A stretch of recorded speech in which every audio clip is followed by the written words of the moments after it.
Valentino Rossi. Du feu rouge, ça va partir. La KR3 qui est en bout de ligne droite, en bout de ligne, qui a fait aussi un bon départ, qui fait sa première ligne de assez élevée. Ça permettait à tous les pilotes de rester un petit peu groupés derrière et de ligne du beau spectacle. Alors juste derrière, Les pièces qui sont arrivées, qui sont essayées. Et il y a une méthode de travail qui est très sûre, dans la mesure où on a pu apercevoir, vous l'avez vu au début lorsque vous avez pris l'antenne, les nouveaux embrayages qui sont arrivés chez Yamaha. Il vient de faire l'intérieur à Kenny Robert et ça y est, maintenant il va essayer de remonter sur Max Biaggi. Et dès le troisième tour, il a fait la différence, Valentino Rossi. Oui, je vois en 13e position Olivier Jacques. On est français, on est cocardier, on a envie que notre français soit un petit peu devant. Mais malgré tout, hop, chute de Biaggi. Là, c'est peut-être le tournant de la saison. Hein. C'est les parties de la roue avant.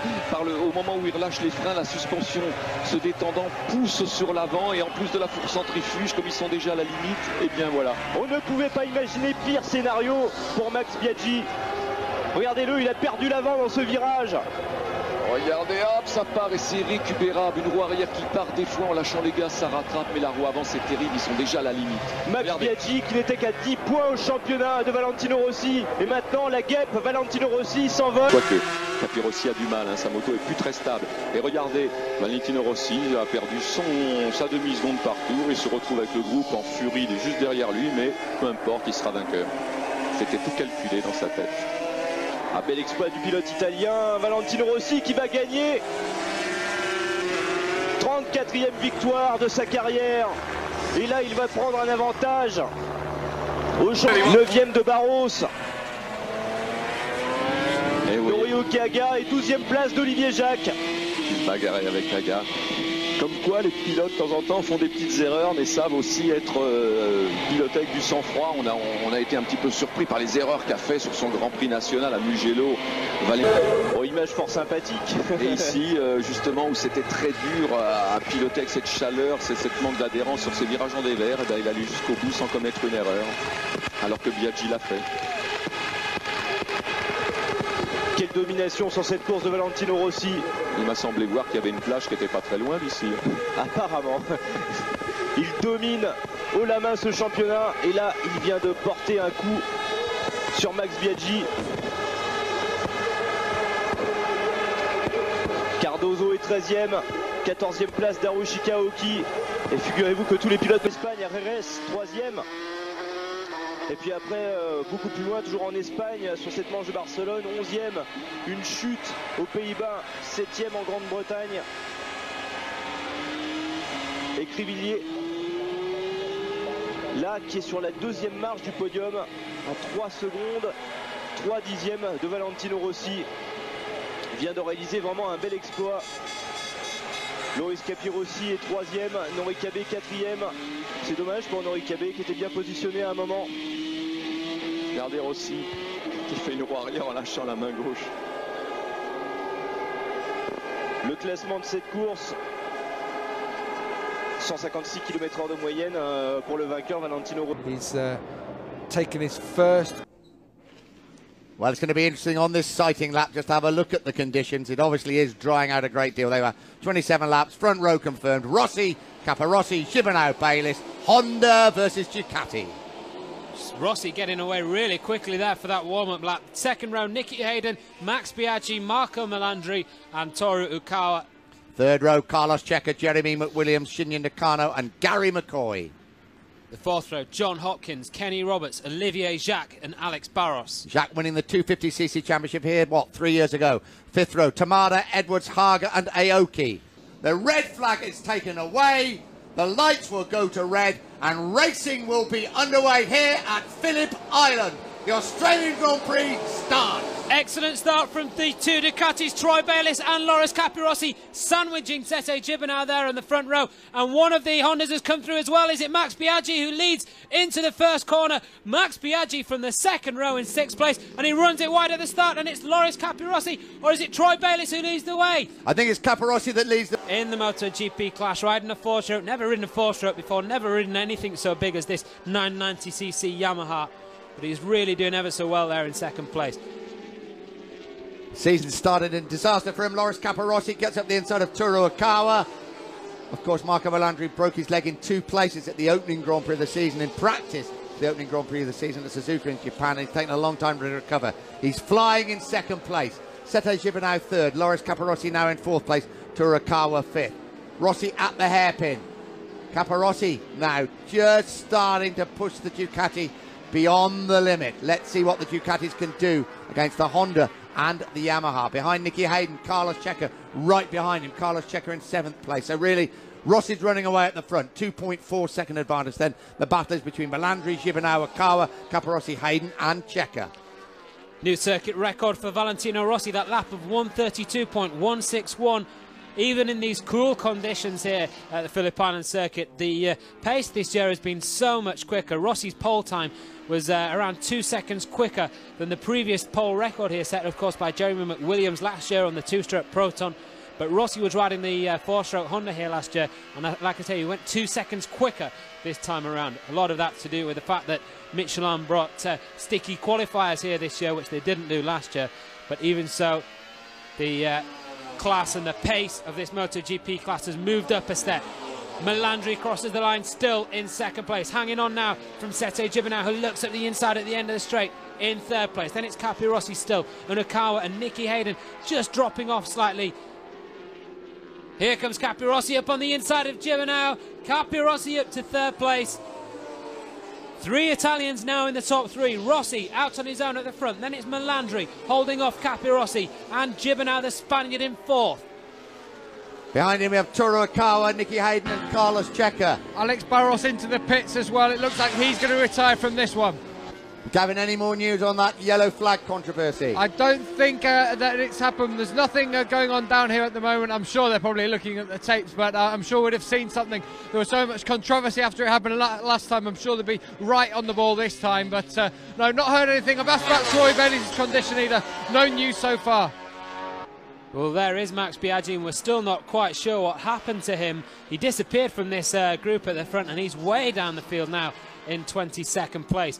Here comes Valentino Rossi down into the hairpin over Lukey Heights, and then this fairing bashing 2nd group. It's a shame that Rossi's not still involved in it, but he has been a cut apart during qualifying. We did expect him to split at the front of this pack, and it's what he's done. He enjoyed those first few laps, I'm sure, but perhaps thought, I'm getting out of the way of these guys, because the way that Hayden and Melandri were going at it was quite something.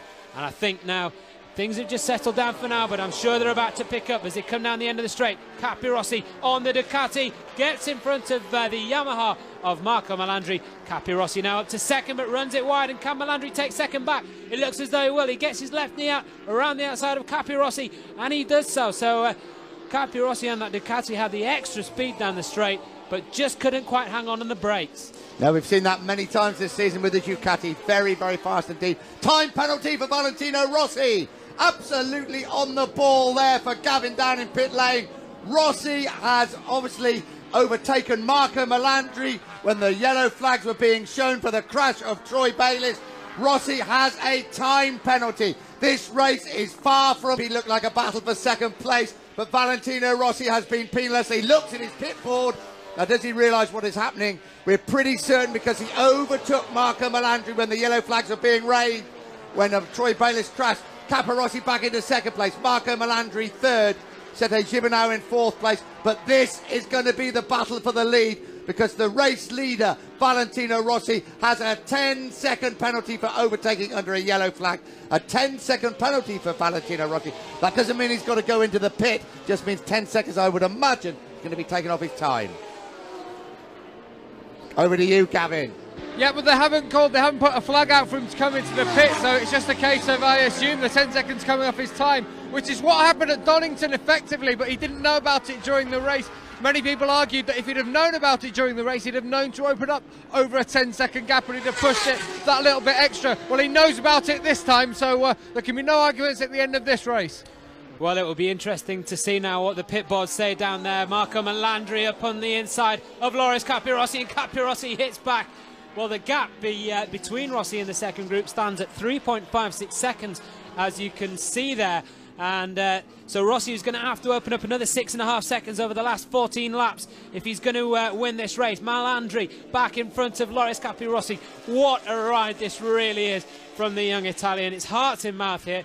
The patient Australian crowd who've come down here this morning despite the pouring weather for the 125 and 250 races. It was brollies out, it was sou'westers out. Some people will have opted to stay in bed, and they'll be sorry if they're watching this on TV now, because the gap between Rossi and the rest of the gap and the rest of the pack is extending. But Nick, it doesn't look as though it's extending enough. It certainly does. It's 3.7 seconds. He's got a 10-second penalty, don't forget, as they go round the left-hander. Capirossi second, Sete Gibernau third, Marco Malandri fourth. But as it stands at the moment, we don't want to confuse this too much. Loris Capirossi would be leading the race. Sete Gibernau would certainly be in second place. Marco Malandri would be third, and perhaps Valentino Rossi would be fourth or fifth. Now, can Valentino Rossi work this out in his head as he's going round the track? He's been docked 10 seconds because he overtook when the yellow flags were being waved. He overtook Marco Malandri when Troy Bayliss went down at the hairpin. They're letting him know on his next time round. The pit crew didn't exactly know how many seconds he was going to be penalised, but they're now going to put on his pit board when he goes past that he's got -10 on the top of it. So that lets him know that how many seconds he has been penalised, and he'll know going through, and he'll just have to do the maths himself as he goes round. Well, Marco Malandri there getting past Sete Gibernau, but I think as they came over the top of Lukey Heights, Gibernau getting back on the brakes. Gibernau, slight shake of the head. He can hardly believe what Malandri is doing on the brakes into that right-hand hairpin. It's something else to watch. Malandri riding out of his skin on the Yamaha. Now then, actually looking down the time... You told us that... For the people who are filling up the point positions, Kenny Roberts is going to get his best finish of the season if he keeps where he is. He's in 9th position. Jamie McWilliams has just been passed by Makoto Tamada and Gary McCoy, but they're all there, 10th, 11th, 12th positions. John Hopkins just behind them. They're all there in the points, and that's good work for all those teams here at Phillip Island. All eyes now focus on the doctor. The 24-year-old Italian, Valentino Rossi. Throw what you can at him. 10-second penalties, weather, seagulls, anything else, it doesn't matter. He just goes on winning MotoGP Grand Prix racings. You are just watching the master in action. He crosses the line with 5 laps to go. He could be leading the race. And down into the dip, Nicky Hayden will look to shut him off. Certainly will. Down the dip they come of Lukey Heights. Hayden in 3rd place, Gibernau in 4th place. No way through there for Sete Gibernau. Valentino Rossi has won the Australian Grand Prix here at Phillip Island. 2nd place is going to go to Loris Capirossi, a lonely 2nd place for the Ducati ride. Who is going to take that final position on the podium? Capirossi crosses the line now in 2nd place. Is it Hayden or Gibernau? It looks like it's going to be Hayden. Gibernau looking for the slipstream as they come down the straight, but Hayden has the speed. Hayden takes his 2nd podium in MotoGP. Gibernau 4th, Ukawa 5th, and then a long gap back to, I think it's going to be Olivier Jacques in 6th place. But Tadej Okada, Mick Doohan, the rest of the Honda team down there on pit wall. The 2 Repsol Hondas both on the podium. Trevor Morris there, crew chief for Nicky Hayden. It's been a good weekend for Trevor Morris. He likes it in Australia. He says it feels like home. It's like being back in England and Manchester where he's from. Loris Capirossi, excellent ride for him in 2nd place. Yeah, very difficult ride for him because it was all so complicated, wasn't it? All he could do was ride as hard as he could, but, well, how many more times have we got to say it? This man, without a shadow of a doubt, is the greatest motorcycle racer in the world at the moment. Perhaps the greatest motorcycle racer of all time. Valentino Rossi, they took 10 seconds off him for overtaking over it. The yellow flag was being waved. I think probably when Troy Bayliss crashed, he overtook Marco Malandri, but he is still there, Valentino Rossi. Throw 10 seconds at him, throw anything at him, and I think now that is a memorial to the late Barry Sheen being shown by the race winner, Valentino Rossi, as his teammate, Nicky Hayden, celebrates